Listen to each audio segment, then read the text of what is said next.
Լուսանկարում քաղաքացիական պայմանագիր խմբակցության падգամավոր Տիգրան Պարսիլյանն է, որը ակամա հիշեցնում է ՔՊԱ-կանի քաղաքական անցյալի մասին։ 2018 թվականին այս ուժը փողոցային պայքարով կարողացավ ձևավորվել իշխանություն, սակայն այսօր շատերը ոչ միայն մոռացել են իրենց անցած ճանապարհը, այլև նաև հասարակության հետ վերևից խոսող ընդդիմությանը խրատ տվող պաշտոնյայի կերպարի մեջ են մտել։ Առավել մտահոգիչ է, երբ սույն տղամարդը կանանց, այդ թվում կերակրող մայրերի հասցեին անհարգալից գնահատականներ է հնչեցնում ազգային ժողովի ամբիոնից։ Հենց հիմա էլ քրեակատարողական հիմնարկում նստած է հայր մայր, որը մեղադրվում է պետական դավաճանության մեջ։ Հիմա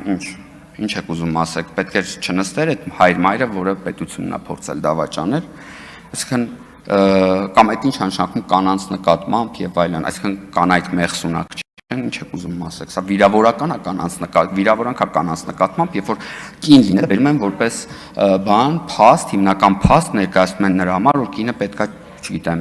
հետապնդման չենթարկվի, չդատվի, այդ փողոցից եկած մտածողությունը վերջացրեք, կինը մեղսունակ է, կինը շատ լավ էլ հասկանում է իր գործողությունների հետևանքները, շատ լավ էլ գնում է գործողությունների, շատ հաճախ ձեզանից էլ լավ գիտակցելով, թե դրա հետևանքները ինչ են լինելու ու պատրաստ լինելով կրել դրա հետևանքների